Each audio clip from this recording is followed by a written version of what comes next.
사랑하는 성도님들, 오늘 이 말씀을 듣고 계신다는 것은 어쩌면 지금 여러분의 마음속에 작은 의심이 고개를 들고 있기 때문일지도 모르겠어요. 밤마다 천장을 바라보며 정말 하나님이 계실까 하는 생각에 잠 못 이루신 적 있으시죠? 기도해도 응답이 없는 것 같고 성경을 펼쳐도 그저 오래된 글자들만 보일 때가 있으시죠? 주변 사람들은 믿음이 확고해 보이는데 나만 이렇게 흔들리는 것 같아 부끄러워서 누구에게도 말 못하고 계신 건 아니신가요? 괜찮습니다. 정말 괜찮아요. 여러분만 그런 게 아니에요. 사실 성경 속 위대한 믿음의 사람들도 모두 그런 순간들을 지나왔답니다. 오늘 이 시간 저는 여러분께 4가지 성경의 진리를 통해 하나님이 정말 살아계시다는 확실한 증거들을 나누고 싶어요. 이 말씀을 듣고 나시면 여러분의 의심은 확신으로, 흔들림은 견고한 믿음으로 바뀔 거예요. 지금부터 함께 그 놀라운 여정을 시작해 볼까요? 첫 번째로 의심은 죄가 아니라 믿음으로 가는 과정이라는 진리를 나누고 싶어요. 많은 성도님들이 의심하는 자신을 책망하며 괴로워하시는데 사실 성경은 의심을 전혀 다르게 바라보고 있어요. 오히려 의심은 더 깊은 믿음으로 나아가는 통로가 될 수 있답니다. 요한복음 20장 24절부터 29절을 함께 보시겠어요? 12 제자 중의 하나로서 디두모라 불리는 도마는 예수께서 오셨을 때에 함께 있지 아니한지라 다른 제자들이 그에게 이르되 우리가 주를 보았노라 하니 도마가 이르되 내가 그의 손의 못자국을 보며 내 손가락을 그 못자국에 넣으며 내 손을 그 옆구리에 넣어보지 않고는 믿지 아니하겠노라 하니라. 여드레를 지나서 제자들이 다시 집 안에 있을 때에 도마도 함께 있고 문들이 닫혔는데 예수께서 오사 가운데에 서서 이르시되 너희에게 평강이 있을지어다 하시고 도마에게 이르시되 내 손가락을 이리 내밀어 내 손을 보고 내 손을 내밀어 내 옆구리에 넣어보라. 그리하여 믿음 없는 자가 되지 말고 믿는 자가 되라. 도마가 대답하여 이르되 나의 주님이시요 나의 하나님이시니이다. 예수께서 이르시되 너는 나를 본 고로 믿느냐 보지 못하고 믿는 자들은 복되도다 하시니라. 이 말씀을 보세요. 도마는 예수님의 12 제자 중 한 사람이었어요. 그런데 부활하신 예수님을 다른 제자들은 보았지만 도마는 그 자리에 없었죠. 다른 제자들이 아무리 우리가 주님을 보았다고 말해도 도마는 직접 보고 만져보지 않으면 믿을 수 없다고 했어요. 의심하는 도마라고 불리며 부정적으로 여겨지는 이 순간이 사실은 얼마나 인간적이고 솔직한 모습인가요? 우리도 똑같지 않습니까? 보이지 않는 하나님을 어떻게 확신할 수 있겠어요?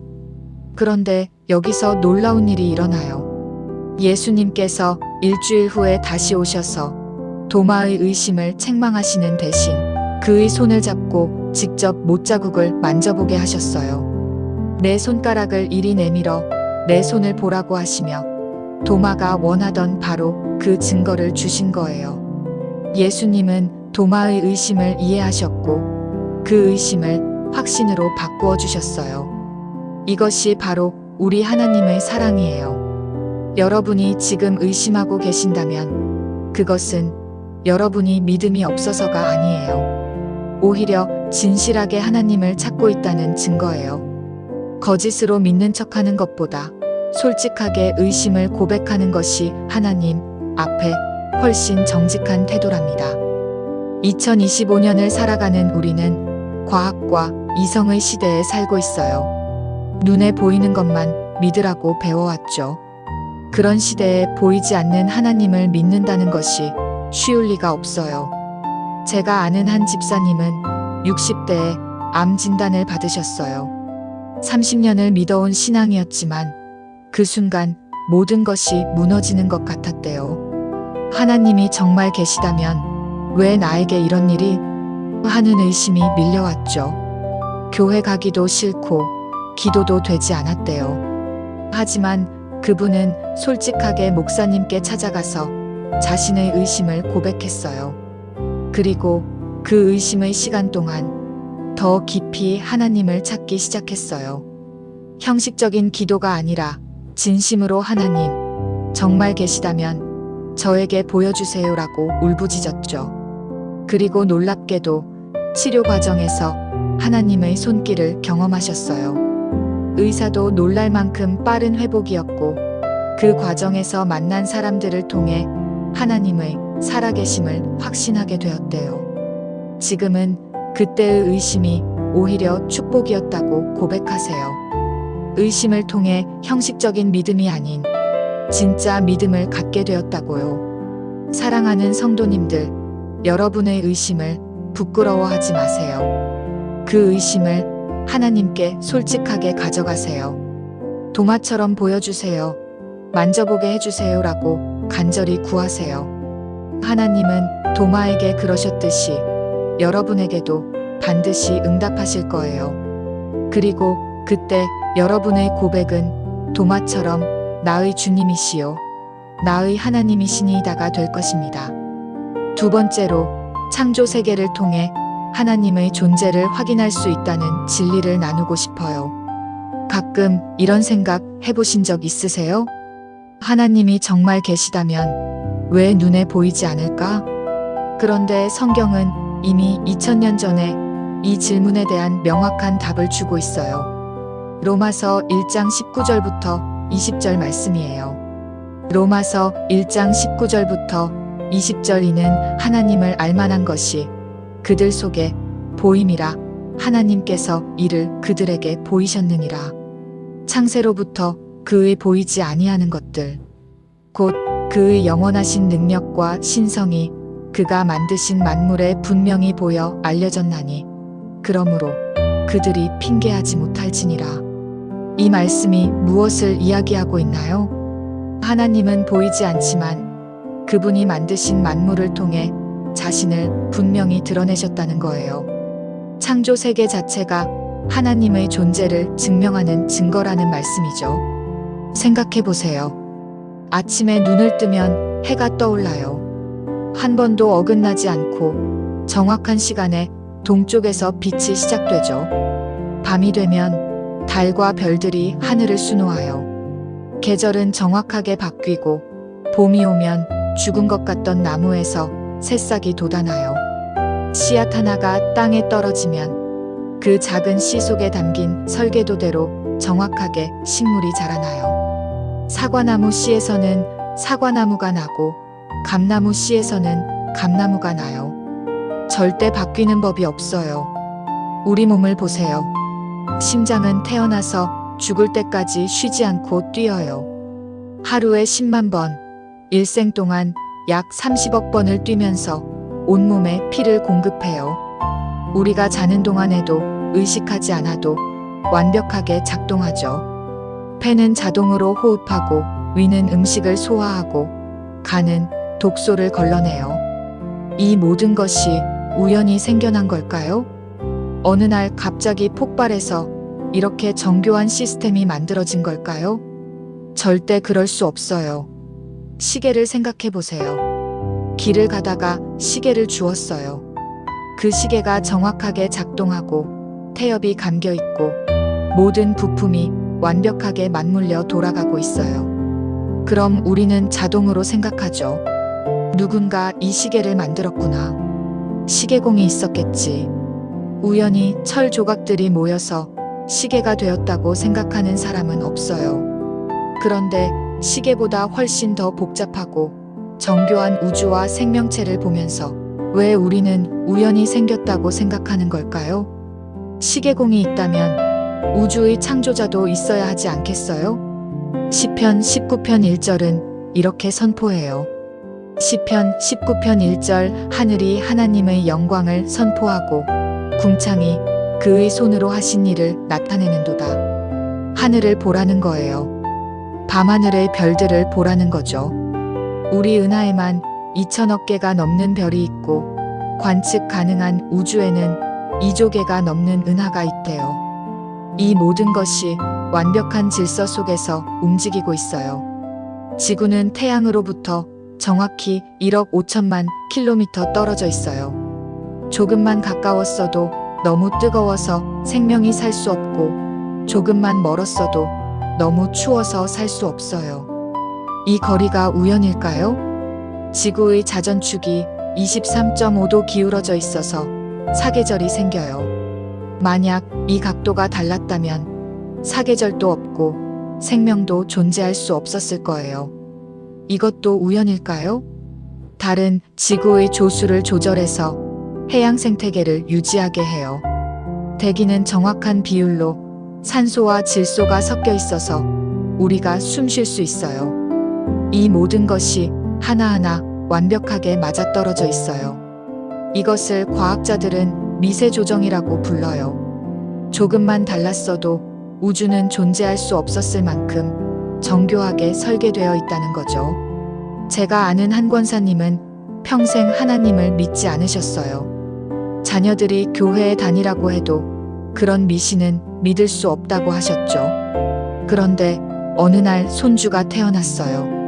산부인과에서 갓 태어난 손주를 보는 순간 그분은 눈물을 흘리셨대요. 작은 손가락, 작은 발가락, 눈을 깜빡이고 숨을 쉬고 울음을 터뜨리는 그 작은 생명을 보면서 이것이 우연일 수 없다는 생각이 들었대요. 10개월 동안 어머니 뱃속에서 세포 하나에서 시작해서 심장이 만들어지고 뇌가 만들어지고 팔다리가 만들어지고 완전한 사람이 되어 나왔어요. 누가 이 설계도를 그렸을까요? 누가 이 놀라운 과정을 진행했을까요? 그분은 그날 무릎을 꿇고 고백하셨대요. 하나님, 제가 어리석었습니다. 분명히 창조주가 계십니다.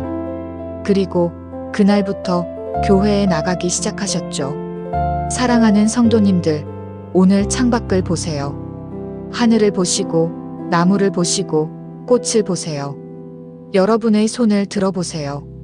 심장 소리를 들어보세요. 이 모든 것이 하나님의 존재를 외치고 있어요. 나는 우연히 생긴 것이 아니라 창조주의 손길로 만들어졌다고 말하고 있어요. 보이지 않는 하나님을 보이는 창조 세계를 통해 만날 수 있어요. 그분은 모든 피조물 속에 자신의 서명을 남겨두셨답니다. 세 번째로 하나님은 기도에 응답하심으로 살아계심을 증명하신다는 진리를 나누려 해요. 혹시 이런 생각 해보신 적 있으세요? 기도해도 아무 일도 일어나지 않는데 하나님이 정말 들으실까? 많은 분들이 기도의 응답을 경험하지 못해서 의심에 빠지곤 해요. 하지만 성경은 하나님께서 기도를 들으시고 반드시 응답하신다고 약속하고 계세요. 예레미야 33장 3절 말씀을 보시겠어요? 예레미야 33장 3절 너는 내게 부르짖으라 내가 내게 응답하겠고 내가 알지 못하는 크고 은밀한 일을 내게 보이리라. 얼마나 확실한 약속인가요? 부르짖으라 내가 응답하겠다고 하나님께서 직접 말씀하시는 거예요.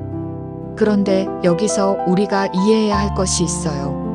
하나님의 응답은 때로 우리가 원하는 방식이 아닐 수 있다는 거예요.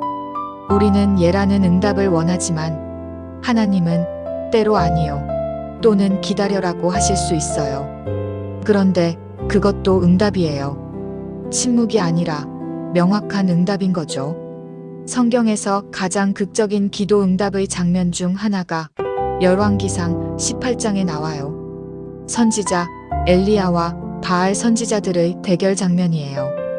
열왕기상 18장 36절부터 39절 저녁 소재 드릴 때에 이르러 선지자 엘리야가 나아가서 말하두 아브라함과 이삭과 이스라엘의 하나님 여호와여 주께서 이스라엘 중에서 하나님이 되심과 내가 주의 종이 됨과 내가 주의 말씀대로 이 모든 일을 행하는 것을 오늘 알게 하옵소서. 내게 응답하옵소서. 여호와여 내게 응답하옵소서. 이 백성에게 주 여호와는 하나님이신 것과 주께서 그들의 마음을 되돌이키신 것을 알게 하옵소서 하매 이에 여호와의 불이 내려서 번제물과 나무와 돌과 흙을 태우고 또 도랑의 물을 하즌지라 모든 백성이 보고 엎드려 말하되 여호와 그는 하나님이시로다 여호와 그는 하나님이시로다 하니 이 장면을 상상해 보세요. 3년 반 동안 비가 내리지 않아 극심한 가뭄이 있었어요. 백성들은 바알 신을 섬기며 하나님을 떠났죠. 엘리야는 갈멜산에서 대결을 제안해요. 바알 선지자 450명과 엘리야 혼자의 대결이었어요. 바알 선지자들이 먼저 제단을 쌓고 아침부터 저녁까지 바알에게 부르짖었어요. 바알이여, 우리에게 응답하소서. 그들은 몸을 상하게 하며 미친 듯이 춤추고 소리쳤어요. 하지만 아무 일도 일어나지 않았어요. 아무 응답도 아무 소리도 없었죠. 이제 엘리야의 차례예요.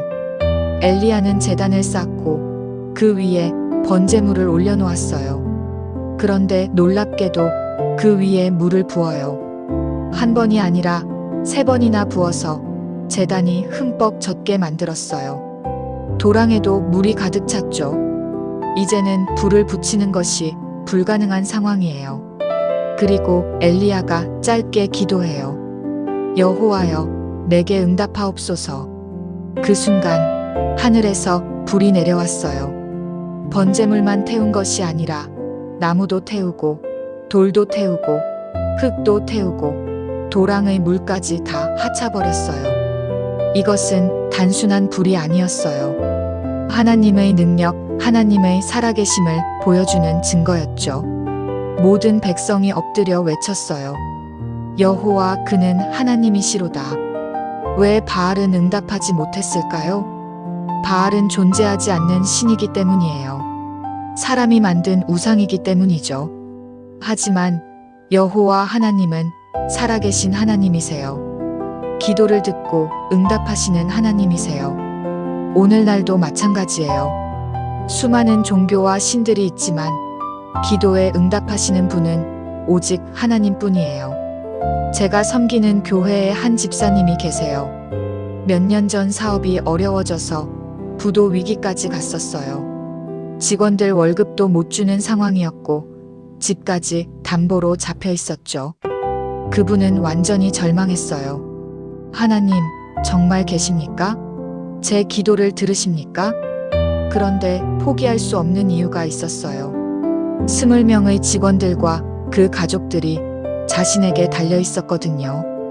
그분은 매일 새벽 교회에 나와 통곡하며 기도했어요. 40일을 그렇게 기도했대요. 그런데 40일째 되는 날, 몇 년 전에 거래했던 해외 바이어에게서 연락이 왔어요. 대량 주문이었고 선금까지 보내주겠다는 거예요. 그 돈으로 직원들 월급을 주고 공장을 다시 가동할 수 있었어요. 그것이 시작이었어요. 그 이후로 사업이 회복되기 시작했고 지금은 예전보다 더 안정적으로 운영되고 있어요. 그분은 지금도 그때를 회상하며 눈물을 흘려요. 하나님은 정말 살아계세요. 제 기도를 들으시고 응답하셨어요. 야고보서 5장 16절 후반부는 이렇게 말해요. 야고보서 5장 16절 후반부 의인의 간구는 역사하는 힘이 크미니라. 의인의 기도가 역사한다는 거예요. 여기서 의인은 완벽한 사람을 말하는 게 아니에요. 예수 그리스도를 믿음으로 의롭다 함을 받은 모든 성도를 말해요. 바로 여러분을 말하는 거예요. 여러분의 기도가 역사해요. 여러분의 기도를 하나님이 들으세요. 마태복음 7장 7절부터 8절은 더욱 확실하게 약속해요. 마태복음 7장 7절부터 8절 구하라 그리하면 너희에게 주실 것이요 찾으라 그리하면 찾아낼 것이요 문을 두드리라 그리하면 너희에게 열릴 것이니 구하는 이마다 받을 것이요 찾는 이는 찾아낼 것이요 두드리는 이에게는 열릴 것이니라. 예수님께서 직접 약속하신 말씀이에요. 구하라, 찾으라, 두드리라. 그러면 주시고 찾게 하시고 열어주신다는 거예요. 이것은 단순한 희망이 아니라 하나님의 확실한 약속이에요. 사랑하는 성도님들, 여러분이 지금 의심 가운데 있다면 하나님께 기도해 보세요. 하나님, 정말 계시다면 저에게 보여주세요. 제 기도에 응답해 주세요. 진심으로 간절히 기도해 보세요. 그리고 기다리세요. 하나님의 응답은 때로 즉각적이지 않을 수 있어요. 하지만 반드시 응답하세요. 엘리야에게 하신 것처럼, 그 집사님에게 하신 것처럼 여러분에게도 하실 거예요. 기도 응답을 경험하는 순간 여러분은 더 이상 의심하지 않을 거예요. 하나님은 정말 살아계신다는 것을 확신하게 될 것입니다. 네 번째로, 예수 그리스도의 부활이 하나님의 존재를 증명하는 결정적 증거라는 진리를 나누고 싶어요. 기독교 신앙의 가장 핵심은 무엇일까요? 바로 예수 그리스도의 부활이에요. 만약 부활이 거짓이라면 기독교 전체가 무너져요. 하지만 부활이 진실이라면 하나님의 존재는 의심할 여지가 없어요. 사도 바울은 이렇게 말했어요.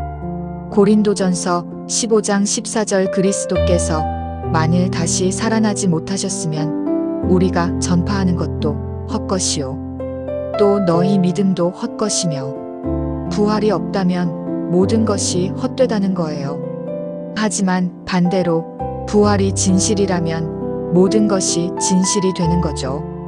그렇다면 예수님의 부활은 정말 역사적 사실일까요? 증거들을 함께 살펴볼게요. 첫째, 빈 무덤이에요. 예수님이 십자가에서 돌아가신 후 아리마대 요셉의 무덤에 장사되었어요.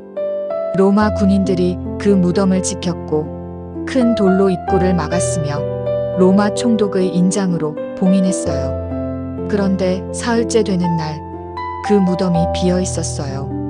시신이 사라진 거예요. 만약 제자들이 훔쳐갔다면 로마 군인들이 어떻게 가만히 있었겠어요? 당시 로마 군인이 경비 임무를 실패하면 사형이었어요. 목숨을 걸고 지키던 무덤인데 제자들이 훔쳐갈 수 있었겠어요? 더구나 제자들은 예수님이 체포되실 때 다 도망갔던 겁쟁이들이었어요. 그들이 갑자기 용감해져서 로마 군인들을 제치고 시신을 훔쳐갔다. 말이 안 되죠. 둘째, 부활하신 예수님을 목격한 증인들이 너무 많아요. 고린도전서 15장 5절부터 8절을 보세요. 고린도전서 15장 5절부터 8절, 게바에게 보이시고 후에 12 제자에게와 그 후에 500여 형제에게 일시에 보이셨나니, 그 중에 지금까지 대다수는 살아있고 어떤 사람은 잠들었으며, 그 후에 야고보에게 보이셨으며, 그 후에 모든 사도에게와 맨 나중에 만삭되지 못하여 난 자 같은 내게도 보이셨느니라. 500명이 넘는 사람들이 동시에 부활하신 예수님을 봤어요. 바울이 이 글을 쓸 때 그 증인들 중 대다수가 아직 살아 있었어요. 만약 거짓말이었다면 누구라도 가서 확인할 수 있었던 거예요. 정말 봤어요? 진짜예요? 라고 물어볼 수 있었죠. 바울이 그렇게 자신 있게 쓸 수 있었던 이유는 그것이 진실이었기 때문이에요. 셋째, 제자들의 변화예요. 예수님이 체포되실 때 제자들은 모두 도망갔어요. 베드로는 3번이나 예수님을 부인했죠. 나는 그 사람을 알지 못한다고 맹세했어요. 그들은 두려워서 다락방에 숨어 있었어요. 그런데 부활을 목격한 후 그들이 완전히 달라졌어요. 담대하게 거리로 나가 예수님의 부활을 전파하기 시작했어요. 위협을 받아도, 매를 맞아도, 감옥에 갇혀도 멈추지 않았어요. 결국 베드로를 포함한 거의 모든 제자들이 순교했어요. 거꾸로 십자가에 못 박히고 창에 찔리고 톱으로 잘리는 끔찍한 죽음을 당했어요. 여기서 중요한 질문이 있어요. 사람들이 거짓말을 위해 죽을까요? 자신이 만들어낸 거짓말을 지키기 위해 고문당하고 죽을 수 있을까요? 절대 그럴 수 없어요.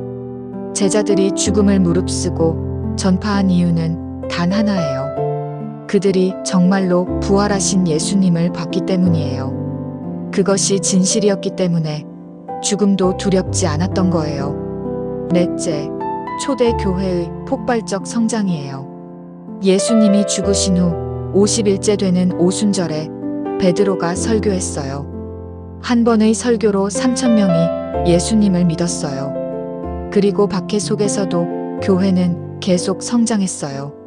로마 제국이 기독교를 불법으로 규정하고 크리스천들을 사자에게 던지고 산채로 불태워도 교회는 멈추지 않았어요. 오히려 더 성장했어요.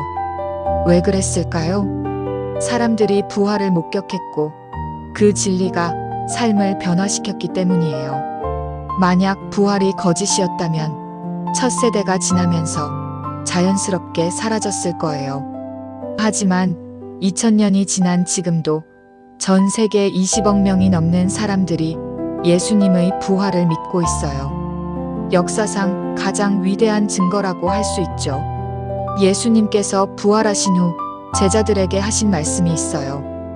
요한복음 20장 29절이에요. 요한복음 20장 29절 예수께서 이르시되 너는 나를 본 고로 믿느냐 보지 못하고 믿는 자들은 복되도다 하시니라. 이 말씀은 바로 우리를 위한 말씀이에요. 도마는 예수님을 직접 보고 만져서 믿었어요. 하지만 우리는 보지 못하고 믿어요. 예수님은 그런 우리를 더 복되다고 하셨어요. 왜일까요? 보고 믿는 것보다 보지 않고 믿는 것이 더 큰 믿음이기 때문이에요. 증거를 보고 믿는 것은 쉬워요. 하지만 증거 없이 오직 하나님의 말씀을 신뢰하며 믿는 것은 어려워요. 그래서 더 큰 복이 따르는 거예요. 제가 아는 한 성도님은 대학 교수셨어요. 과학을 연구하는 분이셨죠. 평생 무신론자로 살았어요. 과학으로 증명할 수 없는 것은 믿을 수 없다는 것이 신념이었죠. 그런데 암말기 판정을 받았어요. 6개월 시한부 선고였죠. 그때 한 크리스천 제자가 용기 내어 복음을 전했어요. 처음에는 거부했지만 죽음 앞에서 마음이 열리기 시작했대요. 만약 정말 하나님이 계시고 예수님이 부활하셨다면 내가 왜 모르겠는가? 그분은 과학자답게 연구하기 시작했어요. 부활에 대한 역사적 증거들을 조사했죠. 빈 무덤, 목격자들, 제자들의 변화, 초대 교회의 성장.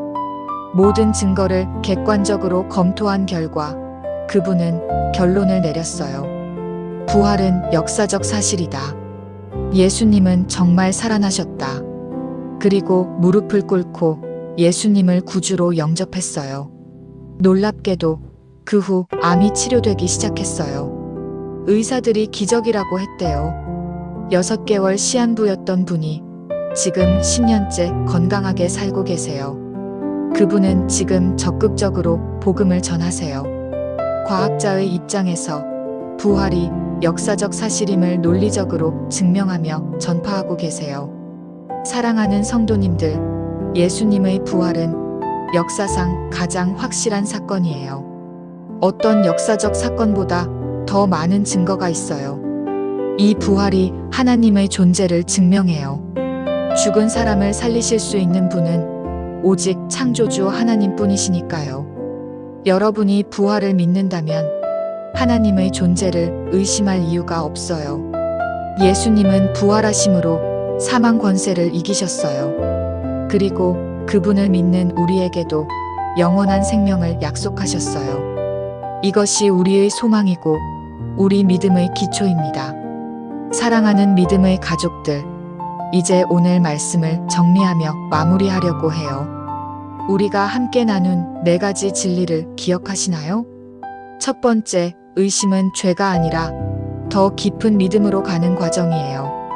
도마처럼 솔직하게 의심을 하나님께 가져가면 예수님은 그 의심을 확신으로 바꾸어 주세요. 두 번째, 창조 세계가 하나님의 존재를 증명해요. 해와 달과 별들, 사계절, 우리 몸의 정교한 시스템, 이 모든 것이 우연이 아니라 창조주의 설계예요. 세 번째, 하나님은 기도에 응답하심으로 살아계심을 보여주세요. 엘리야의 기도에 불로 응답하셨듯이 오늘도 우리의 기도를 들으시고 응답하세요. 네 번째, 예수 그리스도의 부활이 결정적 증거예요. 역사적으로 확실한 이 사건은 하나님의 능력과 존재를 명확하게 보여줘요. 사랑하는 성도님들, 여러분이 지금 의심의 터널을 지나고 계시다면 두려워하지 마세요. 그 터널 끝에는 반드시 빛이 있어요. 여러분의 솔직한 의심을 하나님께 가져가세요. 하나님, 정말 계시다면 저에게 보여주세요라고 간절히 기도하세요.